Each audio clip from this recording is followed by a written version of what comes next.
Yes. I can't believe. Hello, everybody, and welcome to St. Pete Timebank's monthly podcast. We do this once a month from St. Pete Timebank and feature one of our members. But tonight we have a special host, Sheena Qualles de Freece. Hello, Sheena. Sheena. Don't do that to me, girl. Oh, Sheena's actually going to be the host, and she's going to be having the conversation with our special guest, Karin Stienemeier. Hi, Karin. Welcome. Let me tell you just a little bit about Karin. Karin is Karin with an I, not an E. She's not one of those Karens. She's Karin. Just so my camera is off. Can you hit your thumbs up? My camera's off, right? Your camera's off and you're speaking. I can't hear you. Just thumbs up, please, if my camera's off. Okay, cool.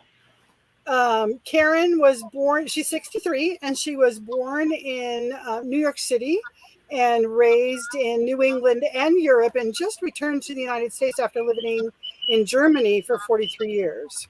While there, she worked in the airline industry as an IT communications and change management expert until retiring in 2019 and moved back to the States. She's a full-time caregiver for her mother of 87, and her dad, who was 91, just recently passed from COVID complications. Our condolences for that, Karin. I know that was a difficult situation for you. She volunteers for the Hope Villages of America food banks and pantries, the Tampa Bay Network Against Hunger drives, and the Cottage homeless assistance at UU at Mirror Lake. Busy lady. Once a week, she feeds approximately 20 homeless people a warm meal that she cooks in her own kitchen, mostly with donated ingredients. She collects blankets, clothes, socks, towels, and hygiene articles throughout St. Petersburg from a variety of donors that includes St. Pete Timebank, Operation Attack, St. Pete Free Clinic, and the local Lakewood Estate donors and helpful St. Pete citizens of St. Petersburg. She hands these items out to the needy along with a meal and a hot cup of tea. And on the holidays, I have seen the production. On the holidays, she serves a hot turkey dinner with all the trimmings and dessert to 40 people with the help of volunteers. Whatever she gets that she doesn't need, she passes on to the many initiatives that we have for the homeless and for the needy and the hungry. And she says that sharing is truly caring. Karin, what a bio. I'm going to hand it over now to Sheena, who's going to start. Whoa. I mean, Karin, I got to tell you, we had this conversation often, and you just broadened my lens of a world that, everybody kind of knows about homelessness, being unsheltered, inadequate housing, but just the little things that you exposed me to, it's just mind-boggling. And I got to tell you, I've only known you, I guess, about 6 months.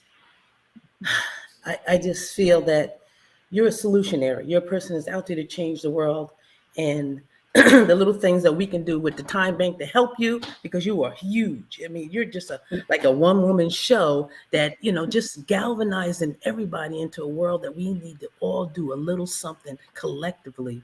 So just give us a little piece of what you do every day. And it is every day. Don't say you don't do something every day, because I know. Okay, I know just to do what you and I just have to emphasize, it's not, you just don't do it Christmas and holidays. And I'm not downing anybody that just does it for that. You're like 365 days. So if you can just give us a little bit of what you do. Well, thank you, Sheena. It's people like you and the Time Bank and Sandy and BJ who encourage me in what I do and support me in what I do. So it makes my travels, easier through, particularly a new city. I mean, when I moved to St. Petersburg, I didn't know anybody, or to Clearwater before that for a half a year. But it's not the first time in my life that I've moved to a new city all by myself and made my way. And it's part of what I do. I think that my career as a change manager with the airline was basically about that, listening to people and translating for others in the sense of what are the people behind all these situations? What do they need? What are they really telling us? Can we learn from them, and how can we help them find solutions to what's going on? And if that's the situation that I found here in St. Petersburg or in the U.S. in general. 3041. I'm sorry, that's the other phone. Oh, that's you. The house Okay. phone. Your house phone. Okay. Anyway, so yes, that's what I feel I've been doing, and I think what you were speaking about before is basically trying to make people understand what the situation of the homeless is in this city or in general, but also about the needs of those who go hungry. It's not just my mission is sort of two-pronged. Yes, I feed and give out things to the homeless, but I also feed the needy, those who are hungry, those in the community, by having my boots on the ground, by being known in the places where I go and hand out my food, by having my regulars who come, And you know what? We talk about that all the time, and it's and I gotta just interject. It's how you always look for somebody like that guardian angel to hold their hand. You actually get personal with people and listen to them. Yes. Like in the Timebank, we said, well, it's an asset. It's just to be a listener. You listen and try to help them resolve their situations, and that's just beyond. I mean, the meal is great, and I know I've seen the meals. Oh boy. But just that you get into people, like you said, you try to resolve individual issues, problems, or just listening. Because a lot of times people just need to have someone listen and help them sort it out in their head. But I didn't want to interrupt you. I could just feel, no, please. And we talk about this all the time, just the little things like, what do you need? So what is it that they need? I mean, besides housing, which we know, but what else is it on the day-to-day, their struggles?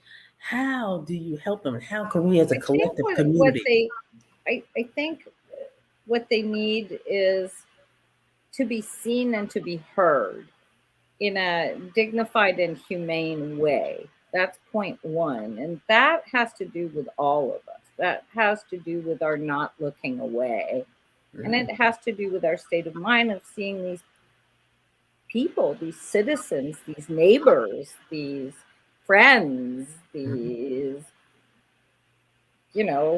part of the population of our own city, no matter where we meet them or see them, as being who they are. They're human beings. They're not something to look down on. They're not people who came here purposely because we're doing way too much for, the homeless here.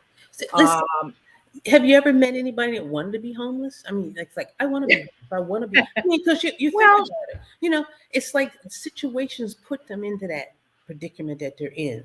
Something happened. It's not like people go out and say, yes, I want to be homeless. It's not like and you'll find, I'll talk about later about the book 50 Sandwiches, which has a lot of profiles of homeless people there, but I was just reading one now, and he said, some of the people say, I can't take being in a confined space. I can't take being with all these other people.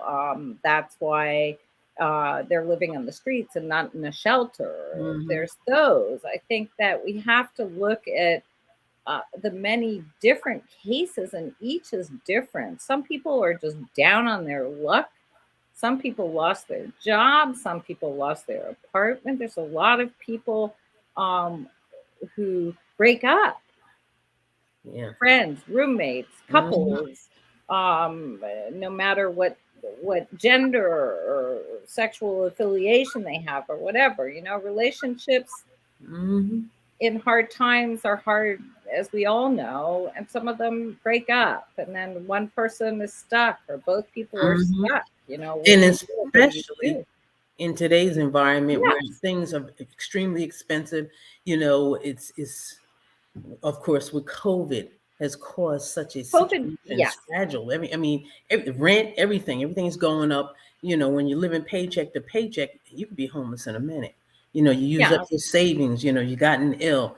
So but I know just my like I said, this lens, it's gotten wider. Even recently, I've noticed tent cities in St. Petersburg, and it's like, wow. Before I don't think I could really see that. I see the person standing on the corner, or if I'm going someplace and I happen to be at Wawa's, they'll ask for food and I'll buy something. But it's you talk more and get into the situations, which has prompted me to do the same. Can you give us just one situation that, or some people that you've been helping out? I found that, I am out there every week and I do have regulars, but I also have new people and I watch their situations. But I think the most heartbreaking thing is when I see a young person um, um, who's out there for the first time. I see them, and I see them from week to week that they've been beat up. They have a black eye. Their teeth have been knocked out. They've started doing drugs. You basically have to watch the situation get worse for people. And that's the hardest thing you can do. You can talk to them. I talk to them and I say, have you registered as homeless? Are you on the list to get, housing? Are you officially registered? Do you know where you need to go? Do you know where the food pantries are? Do you know where you can get clothes? Do you know where there's a social worker? Do you know? But I also hear from them too. They're the ones who tell me, oh, this shelter's taking in, this one isn't. Sometimes I'll drive by when I know that there's a free clinic, there was a dental clinic, or when I know that, the cold weather shelter is going to be open. I'll drive up and down the streets where they are, and I'll roll down my window and said, remember, the cold shelter's open tonight, and they're like, yeah, that's fine. But they threw us out this morning at 6:00. And it's freezing. Yes. And that reminds me, we worked on the comforters when it got cold before. And that was great because your mother, who's 87, everybody, helped us. I was just a little person trying to learn how to sew, but she was phenomenal. 87. Yeah. She was hand stitching. We cut those comforters that you got donated. I think and she from a hotel them by hand. And she also knitted endless amounts of woolen hats and scarves this winter. That are also very welcome there.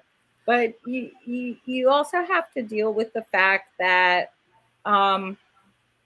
I'll hand out a blanket to the same person every week, and normally I would say, hey, if they're up at Mirror Lake, for example, at the Universalist Church, there's a list for blankets and sleeping bags, and they'll get one, and here I've handed out a blanket every week to the same person, And we talk about that though, because the weather, it may rain or we can't carry them. Yes, that's part of the situation. There's a combination of things. There's the fact that some people have mental issues and can't look after their stuff. Okay. But also everything they have is what they carry on their back, and maybe one backpack or two plastic bags, or some of them push a cart, or somebody who has a wheelchair that they can hang things on. But basically there's no storing of things. There's no, they'll come up, and if their pants are really dirty, they'll come up and say, do you have a pair of pants for me? I need a new pair of pants. It's not like they're going to go even to the laundromat and wash them. That's too difficult.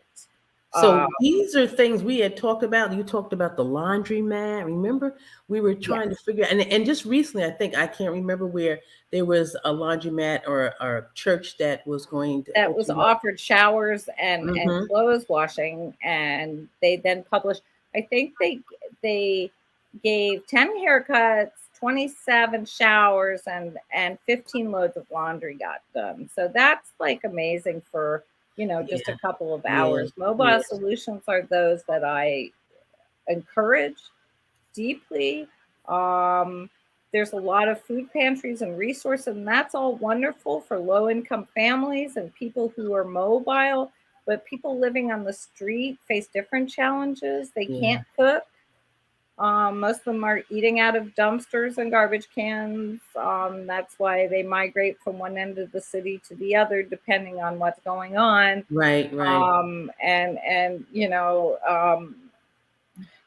but when And the resources are there because just like today, you know, I work with the children, so I had to pick up some food over at Tangerine Plaza for some youth, and it's different. Like they, fortunate enough, they have shelter, but it's just that certain fresh fruit and vegetables they don't get on a daily basis. And it made me think about when you told me about can openers. yes, That was just like what and it just never dawned on me because I, like others, have donated cans of food and never thought about, you know, how are these people going to open it up? that's right. Basically, we know that they can get boiling water somewhere, you know, usually tea water. So that means Mhm. anything that's a soup like cup of soup or ramen noodles or whatever, they can get the things to do that. They can't open a can and they're not carrying around a can opener Right. unless they have a tent city where they are actually cooking. So, therefore, if you are looking to hand out things, try to get things that have pop tops. Yeah. My other plea is always get things that are nutritious.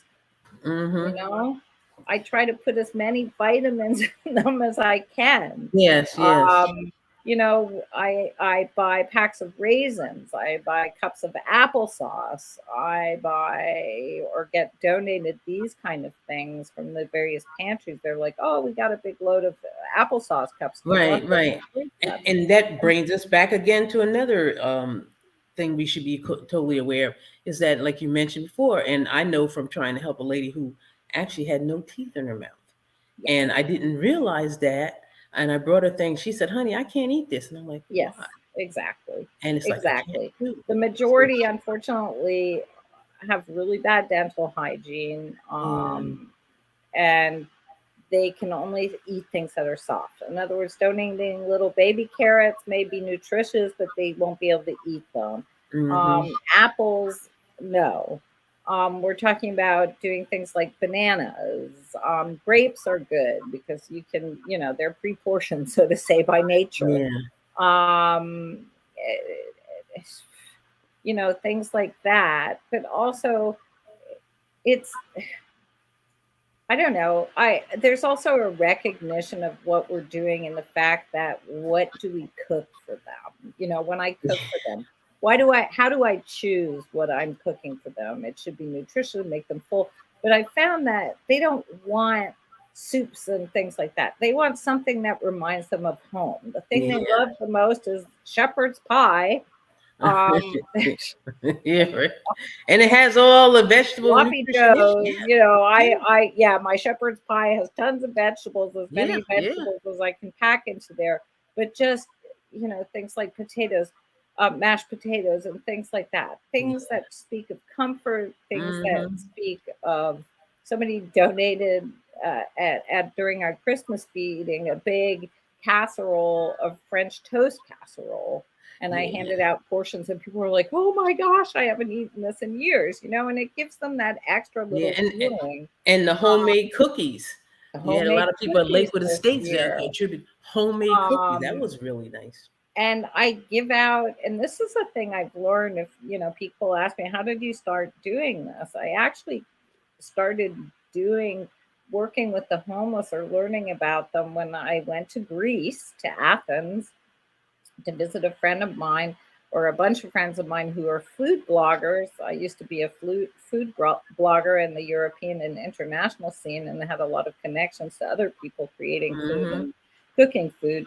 And they had a group called Parea, which in Greece means friends for friends. Okay. And Right. their idea was really simple. Each person in this group would cook 10 meals, warm meals, and deliver them on Sunday evenings at 6 o'clock to a certain place where other people gathered, and from donations from bakeries and other various things, they would pack bags for the homeless, and we usually, depending on the Sunday, had about 120 more meals to give out. And people would line up, and that's what they did. And they would take the meals actually by moped, by motorcycle, on foot, to the homeless sleeping on the streets who were unable to leave where they were, either because they were disabled or mentally incapable, or because they were just in bad shape, or couldn't leave their things. And this is, in other words, you can't just stand there and hand out. You have to go to where the problem is. And collective humanitarian effort. That was for the community, collective humanitarian effft. And they still are doing it, even though they now have to do it in secret. They recently told me, because I said, "Where'd your Facebook page go, you guys?" And they said, "Oh, Karin, we're not allowed to because of COVID. They won't let us do it. So we do it. We've taken our social media down, and we have to do it in secret," which is heartbreaking, but I'm so glad they persevere. And the interesting thing for me was that these people who had so little, because the economic situation in Greece has been a catastrophe for years, these people had themselves so little, but they always had enough to share with somebody else, because they felt this humanity and kindness for others, because they were glad that their situation was just that tiny bit above. They had a roof over their head. The difference is, I think, what you're emphasizing is that they prepared with love these meals collectively as a group and taking it to people. Yes. With that, like you said, can't get to some of these pantries and things of that nature. And I found more so that was another awareness that you opened my eyes to, because as you know, I run around and deliver food as well, and I take it from one pantry to people that can't get to these pantries or don't have a storage facility, and then I got to pick and choose what to give them. So being just conscious of that, I'm looking at the individual like you do, and say, "Oh, what do you need? What can I help you with?" To help them pull themselves up. I mean, for example, we talked about the socks. I mean, that was just mind-boggling to me. Always. Underwear. Yeah, that was just same thing, underwear. It's like Christmas for them, something that we don't even think about, something we get up and put on every day. They don't even own a pair. Did they do without? Yeah, sure, but it is nice. It's particularly difficult for the women who are still in the age of menstruation, because it's living on the street makes it even more difficult. There isn't a place to shower. There's a few places they can wash, but they have to go somewhere to be able to do that. And basically what we have as far as going to people is we have a combined situation that these people have lost everything. Okay. They don't have furniture and storage somewhere, or their clothes in a backup suitcase somewhere. They have what's on their back or what they can carry with them. So it's difficult to get reestablished back in society, because we talked about that with the, if they had some place to store the few belongings they have. Yes. Because there's a combination of things. First of all, the few things they do have, they don't want to let go of. There's a limitation to what they're allowed to take on the bus. Sadly, just like everywhere, there's envy and greed, and people seeing somebody have something that they want. So there is stealing. They lose their documents. If they don't have their documents, they can't get anywhere. They can't get their benefits. It's just escalates and escalates and escalates. And therefore, I also try to work on more general solutions. I had come up, and Sheena, you joined me in some of the conversations we had in various points about making special thumbprint opening lockers for the homeless. And we actually talked to the company of Patterson and Pope in I think they're in North or in South Carolina. Right. who were willing and worked with the homeless. The head of the company there works with the local homeless alliance and was pretty into our discussing of the problem and the solutions. And we've had a lot of supportive people saying it's a good idea. Unfortunately, we have not been able to find a church, a city, a project, or someplace to sponsor it. The idea is to set up these lockers so that homeless people can register. The locker number in a certain location becomes their address. The address enables them to receive their benefits that they're entitled to, because many people can't receive their benefits unless they have an address, which is exactly the whole point.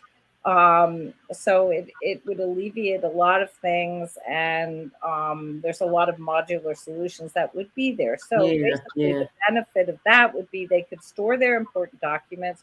They could store maybe, especially here in Florida where it's so hot, they could maybe store their blanket or their jacket or their sweatshirt for the winter in there. And not have to always carry it around, and not have to worry about their things getting stolen. And at the same time, these could have a slot that actually works as a mailbox so that they could receive their benefits, their food stamps, and any other mail that is important for them to have. Because I think this, as you were talking about before, how are they supposed to step up? You can't. You're constantly in this cycle of nothing, losing your things, can't keep track of things, and if you can't get your benefits, because you're moving around. Receiving your benefits means that you are recognized as a human being by the city, by the government, and they're entitled to these things. In other words, it's not like they're getting something they're not entitled to. They would be entitled to it, and everybody sort of throws up their hands and says, well, we can't get it to them because they have no address. So it becomes this vicious circle. I also have a homeless couple I look after. He receives his disability benefits, but she can't get food stamps because she can't prove that she has no income. So tell me, how do you prove you have no income? Right. I don't have a paper, a W-9 or anything, W-4 coming in and saying, here, I don't have income. How do you do that? How do you do that? You don't. And it's sad. And they've been out at the location they are now. They've been there for about a year.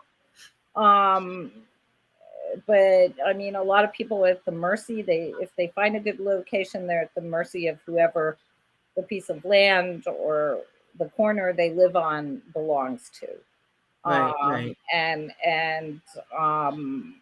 And trying to, and being happy that somebody's there that says, man, that was a really bad storm. Are you guys okay? Did you get blown away? To check up on them, right? Check up on them.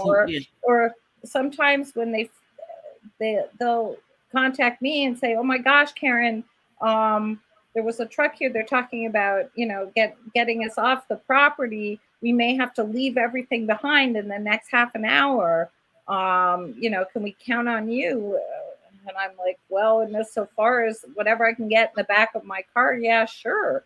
But it's often a situation that's difficult. That one-on-one human contact that you're giving this, and phenomenal. And they make an effort. He can barely walk. He disabled. He has a hard time walking, but he will walk the 20 minutes with her when I'm bringing something specific for him that he needs, just to show us how much he appreciates it, And it's like, the other day, it was funny actually. The other day, she always makes an effort to look, as tidy as possible. The other day, she wasn't so tidy, and I said to her, man, haven't you been getting around to doing your laundry? And she's like, I have this bucket and I wash all her clothes in there, but my boyfriend's been using the bucket to put the fishy fishes in it, and he doesn't understand why I'm so mad about it. She's like, who wants to wear clean clothes that smell like fish, and it was funny, and we sort of laughed along because it's an everyday situation. That's it. That was just, yes, that's what life's about. It's the little things that we worry about. And whether you're a caregiver for a partner who with you lives under a bridge or in a tent or whatever, you worry about how you getting your laundry done. What are you getting to eat? Can you charge your phone? Because nowadays without a phone, you have to have nobody, that, right?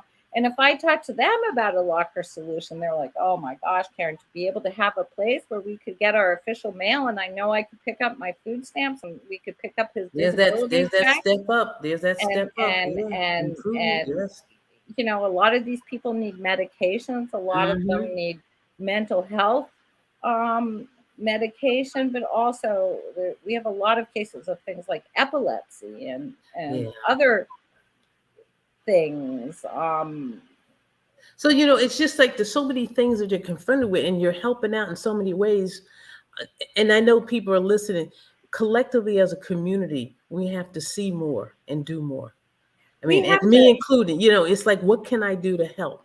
To me, the first thing is give these people their dignity, which means I want people to speak up. I got into a social media argument with somebody the other day who said, yeah, they're all, a bunch of druggies and drunks. And, and I said, yeah, there are people among them that have problems, but there's also LGBTQ youth that have been pushed out by their families. Right. Or aging out of foster care.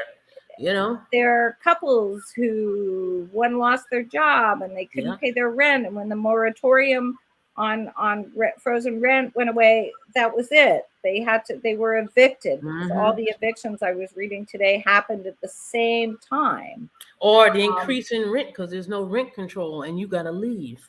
Yes. And I mean, what are we talking about? And people are like, well, if we can just find it. And I'm like, we cannot, with 7,000 people on the Pinellas County list for housing, for what's considered low income housing, that it's fruitless to think that we could just make this go away. Nope. So we have to do something like you're doing. Everybody has to do their part. And we have to, when people say, oh, they're this or they're that, or they're just this, or yes, of course, they're coming into our city because we have the best conditions and they want something for nothing.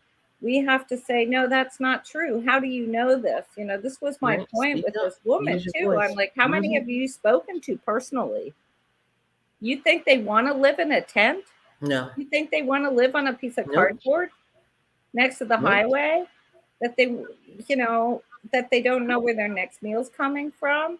That they're dirty and they have diseases and people ignore them. They'll pet a pet, but they'll look away when they see a person lying on the street. Yeah, right.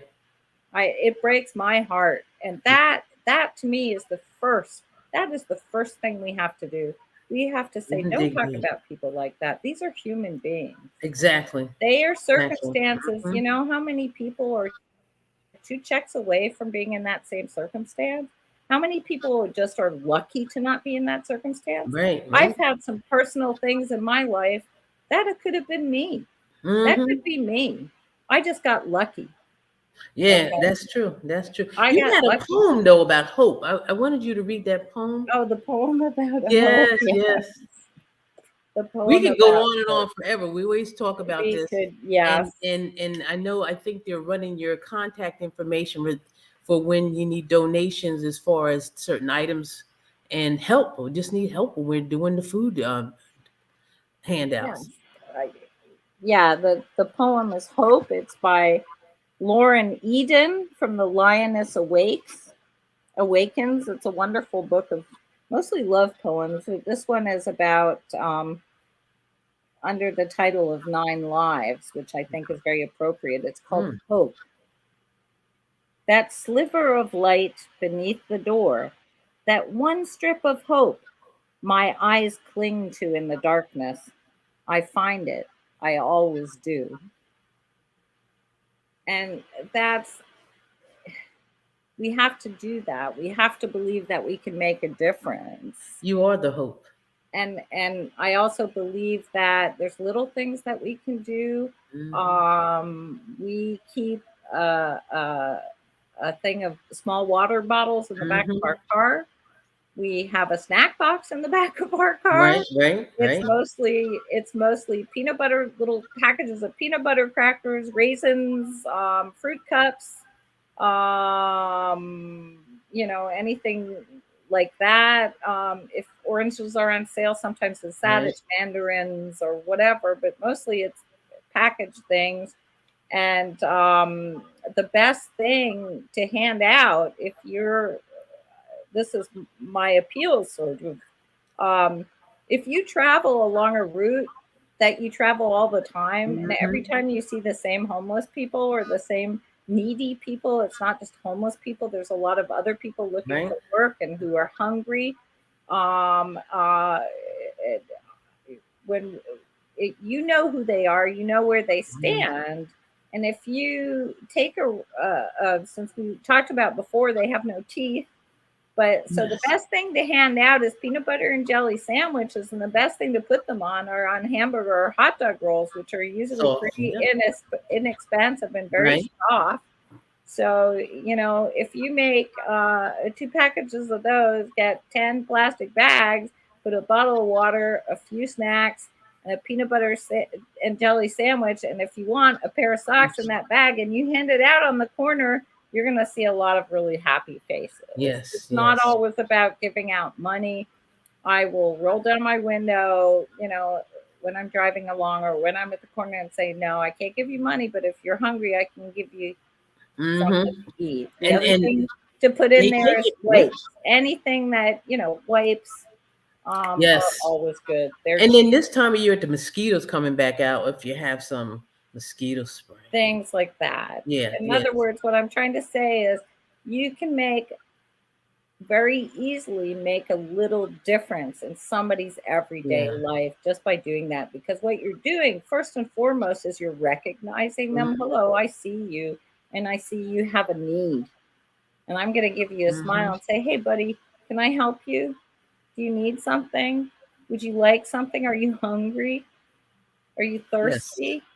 And it's not that big a deal to do that. And you're going to make a difference in somebody's life right there in that moment, because they'll be blown away that you actually, instead of looking away at the traffic light, that you actually went out of your way to give them a hand. That kindness means so much. I came to mind when I was teaching. There was this little boy, and it was so sad. He came to school one day and he wasn't clean. And he didn't want to come into class. It was a 3rd grade. He didn't want to come into class. And he cried and cried. And I think it was a situation where he had a younger sibling, and they shared the same bed. And so I went out and I looked at him. I said, well, what is it? What is wrong with you?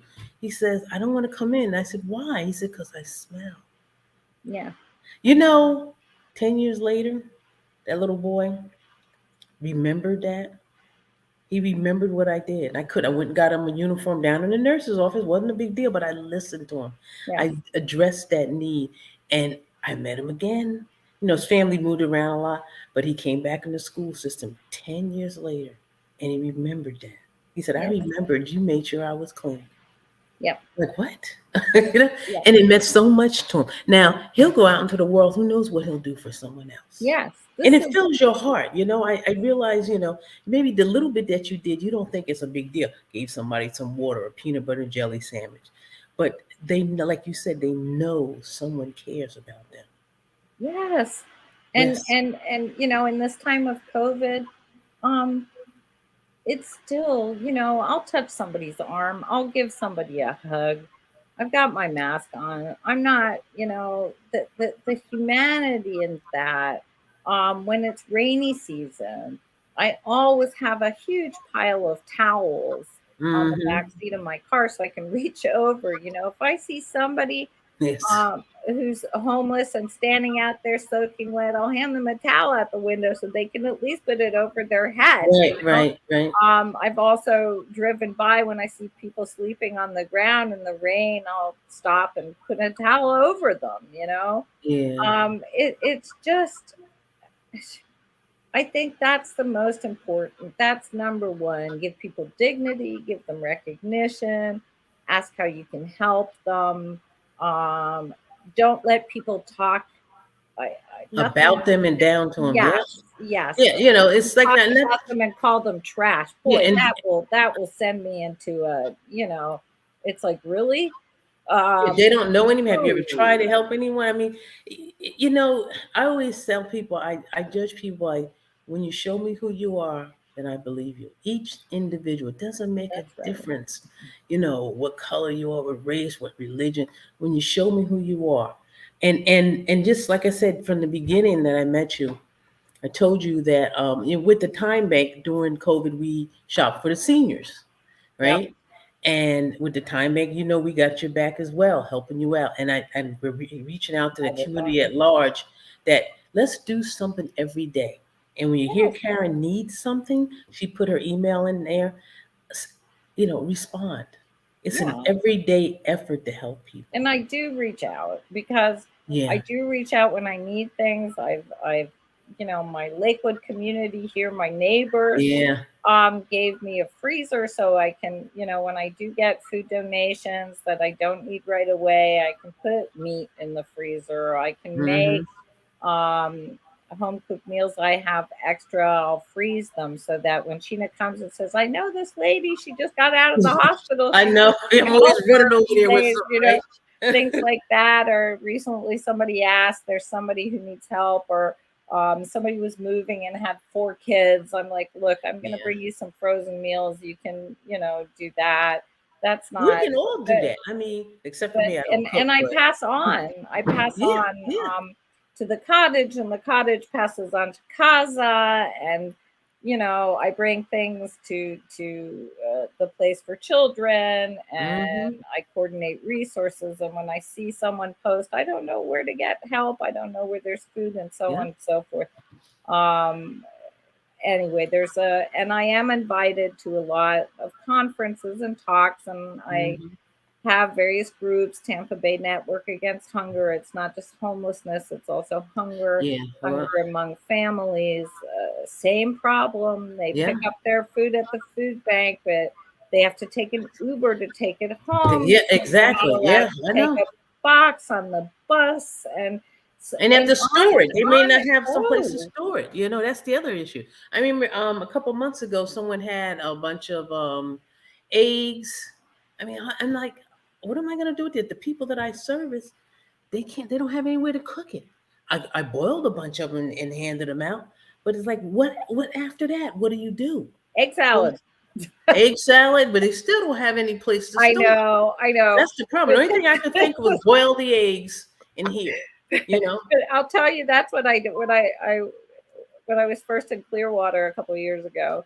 I worked at Hope Villages of America, which used to be RCS, the church main pantry in Clearwater with the big warehouse and so on and so forth. And every time they would hand out strange things that nobody knew what to do with, people would go ask Karin. She could cook with anything. You know? So people would come to me and you know, they'd come with things like chicken backs, you know, and they're like, what's this? What's a chicken back? And I said, well, if you look in the grocery store, you can buy the drumsticks, and you can buy the wings, and you can buy the breasts, and there's some more other stuff on the chicken. And so but you know, and not to cut you off, and I know we're running out of time, but that leads us up to that other idea you had in your passion of having a kitchen. If there's somebody out there that has a commercial kitchen, Karin wants to cook for the homeless. Absolutely. And I love cooking. And I do what I can, and 20 is about my limit, and 40 during the holidays is my limit too. That's got me cooking for 3 days during 3 turkeys. I saw them. But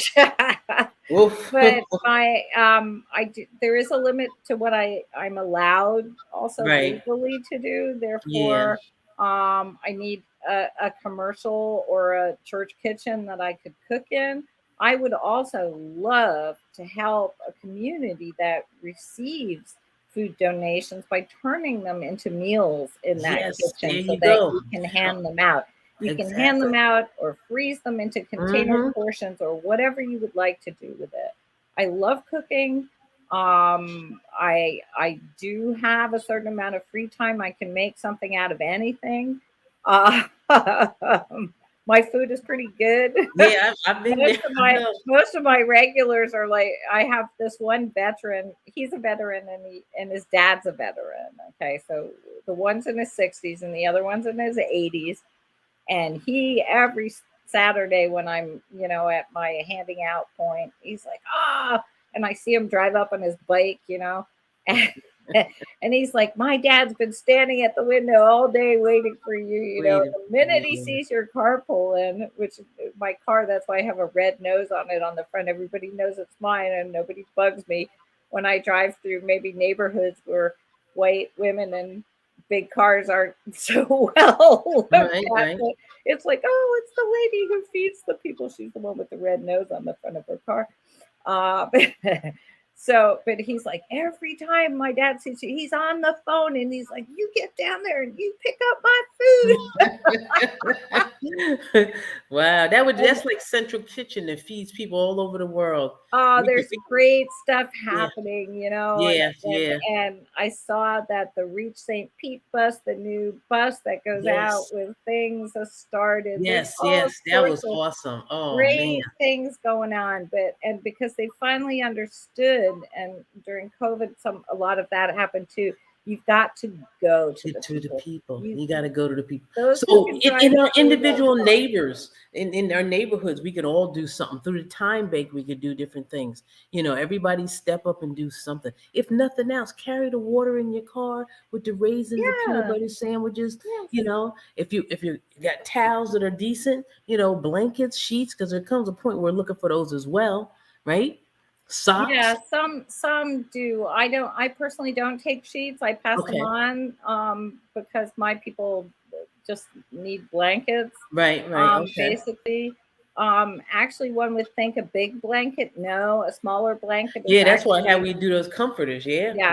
Yes. And I ended up cutting them down again in parts. Hoodies, sweatpants of all kinds. Yeah. Anything. Well, we got the little banner running across how to contact. Yeah. So my question is, when you finish all this, when you lay down in the bed at night, what do you say to yourself? Damn, I haven't cooked this week for the homeless yet. No, I had my dad sadly was very ill. And I had to cut back on some of my work. Yeah. And now I'm taking a break because, part of what I can do is also making sure that I regenerate myself. Mm-hmm. I also need to sit down and put my request in the Timebank. I need somebody to come and garden in my all that work you do. Oh my goodness. I never get erected. I'm like, oh my gosh, I bought all these bulbs. I'm trying to get somebody to put my gladiolas in and stuff like that. You need someone to plant? You hear that? Yes, I need somebody to plant. So that's, I'm going to put that in the Timebank and a few other things that I've been thinking about. Yes. What else do I say to myself? I say I did good. Yeah, I do say that to myself. I did good, and yes. My family is involved. My mom knitted. My dad would sit down. I know, it's amazing. He would write the tops for the frozen meals. What was on it. I would do one, and he would sit down and rate those. My mom does the peanut butter and jelly sandwiches. Yeah, so everybody can do something. Everybody does something. My sister was down for Thanksgiving. She handed out meals with us. My German friends were here a couple of weeks ago. They went out with us. My son, of course. Oh, Jasper. Jasper volunteers everywhere. Helps and he's so good with people too. And it's wonder why you got that from. But if you want to know more, about the homeless and their stories, there's this great project called 50 Sandwiches. The link went up there. Yes, I think it's a 501 of someone who traveled across the country a couple years ago, and realizing that 3.5 million people experience homelessness in this country every year. Interviewed in 45 cities all across the United States, interviewed people by giving 50 them a sandwiches. sandwich and talking about their situation. And I just want to, the example of some of the, this is Mark, 45, from North Carolina. And he writes in here, I'm a lot more worried about the future of our society than I am about being homeless. My main complaint about being homeless is the loneliness aspect of it. People think I'm just the street rat and ignore me as if this is my purpose in life. Homelessness isn't who I am. This is just part of the ride that I'm along for. I'm okay with that. Life could always be better for everyone. Wow, that says it all, Karen. And I'm that telling you. this book Wow. you can buy, it supports the homeless, but it also tells you stories about what they've been through. I personally have met people in all situations, and all I can say is I give them a smile, I look at them, I smile with my eyes, and it comes from my heart. And if I can help them, or if they can rely on it, if I say to somebody, I'll be back next week, you come back next Saturday. I don't have what you need right now, but I promise you I'll be back on Saturday or on Wednesday or whatever. That's, it's like bringing up your kids. You do what you promise, and that's right. You're a role model for what you do. And I have never had a problem with anyone. Nobody's been aggressive to me. I've seen fights in front of, I've broken them up before, saying, hey, they usually don't mess with me. Because they have that respect. They know you care. Oh, yes. Yeah, they know it. They know it. Just like when I would teach in school, I never had a fight. And I mean, I taught in the city, and they just knew. You I just use your looked at them voice like, and that's it. And they know you. They know but you. they also realize that you're on their side. That's right. You're not their enemy. You're there to help Exactly. them. But they also have to, they become impatient. They become self-centered. At the same time, you also see others who are always saying, can I have 2 portions? My friend over there, she can't cross. Looking out for each other. She doesn't. Or the other day we had somebody, she had no shoes at all, and she came and I didn't have anything in her size. She 10 and a half women's feet. But we had a pair of men's shoes, and one of the guys that was standing there getting his food said, you try those on, those look like they can fit. Looking out for each other. She said, those are men's shoes. And he said, well, they're shoes, right? Right. You want holes in your feet? Looking out for each other. She said no. So they do look out for each other. It's Jasper and I think the most heartbreaking thing we saw on Christmas when we handed out food, we had a few meals left, so we drove up and down through the city, looking where people were hanging out, and we drove up and there were a bunch of people passed out, and the one who wasn't passed out, he's like, you know what, if you got food? And I said, yeah, what did you want? He's like, oh no, I can't eat. He wasn't in a good way, but he said, but my friend over here, he's passed out, and when he wakes up, I want to make sure he has something. He hasn't eaten in days, And I had people at the food bank for a long time, mothers and other people who were like, I haven't eaten in 3 days to make sure my kids eat. And it's like, I spend a lot of time we get a lot of donated dessert and bread. And I would say to these moms, who I watch come in month by month, you know who they are week by week, and if we had a lot of dessert to give out from Publix, that had been donated, they'd say, well, my kids want this and my kids like that. And I'm like, what do you like? Yeah. Like, what do you mean, me? Yeah. I'm like, well, what would you like to know? I'm like, do you want this piece? And they would take them. I would have to really push them, and then they would take a piece of cake, and I would go get them a plastic fork, and I said to them, you go outside, and when you've packed your car, you sit in your car and you eat that piece of cake just for you, and then you go home with your groceries. It's that special loving touch. It really is. And that's the thing. To be a good caregiver too, you have to look out for yourself and things like that. Well, I'm glad you're going away, and I'm going to miss you. but I know when you come back, you're going to be more energized. I am.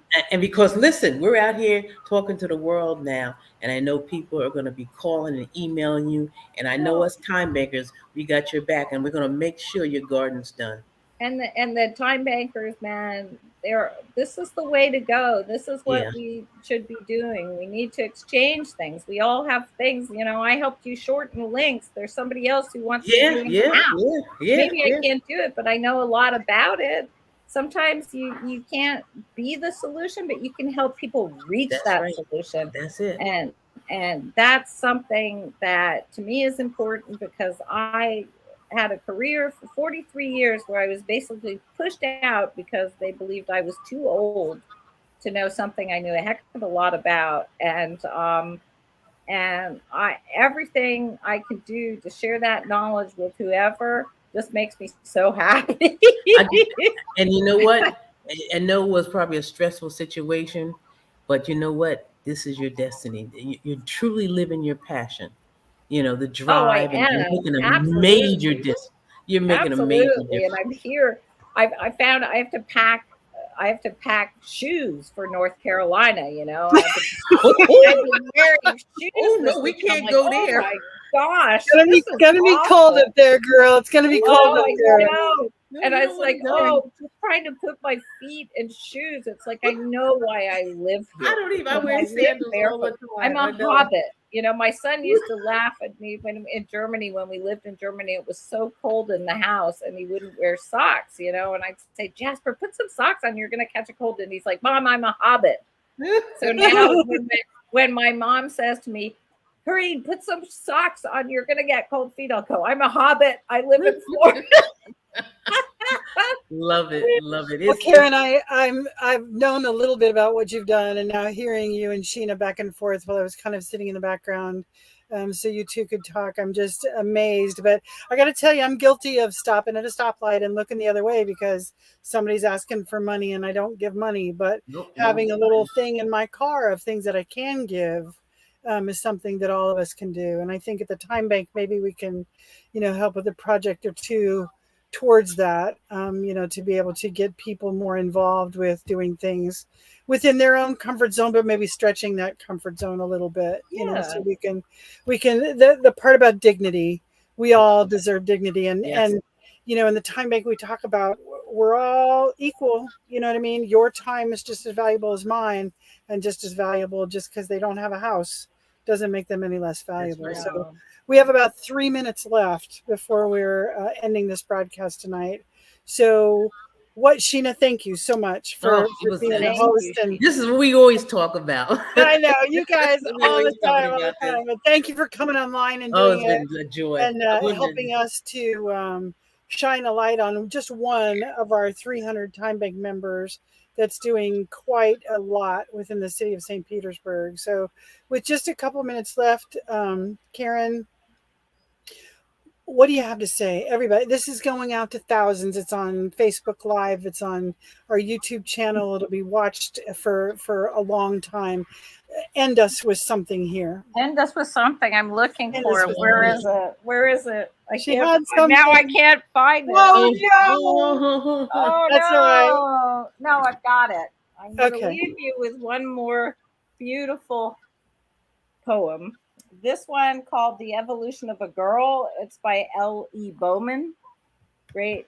We always speak of the beauty of peaks, but what of valleys, of the delicate flowers that grow in the shadow of mountains, of the stones turned to diamonds at their base?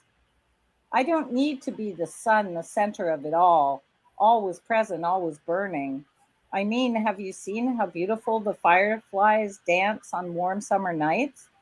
Give me that peace, that light, that choice, the ability to surround myself in darkness or to subtly yet brilliantly glow. Wow. That's a beautiful way to end. Yes. That's a beautiful way to end. Thank you so much for being here. Again, Sheena, our host, Sheena Qualles de Freece, who, by the way, is a Timebank board member and runs Youth St. Timebank. Pete's Timebank Youth Timebank. Yes. And we're going to be featuring Sheena in April Fool's Day. April Fool's Day. We're going to talk about. Well, it's Financial Literacy Month, and it's dealing with the children, so I'll take it. So we're gonna invest some time with Sheena. Karin, please reach out. I'll be your guardian angel in the time bank. I'll get stuff on there for you. All you got to do is text me, woman. We'll make it happen. All right. Thank you. Thank you both for having me. Good night. Y'all stay in the studio. We'll talk in the back room, and we'll say goodbye to everybody for now. Bye-bye. Bye. Good night.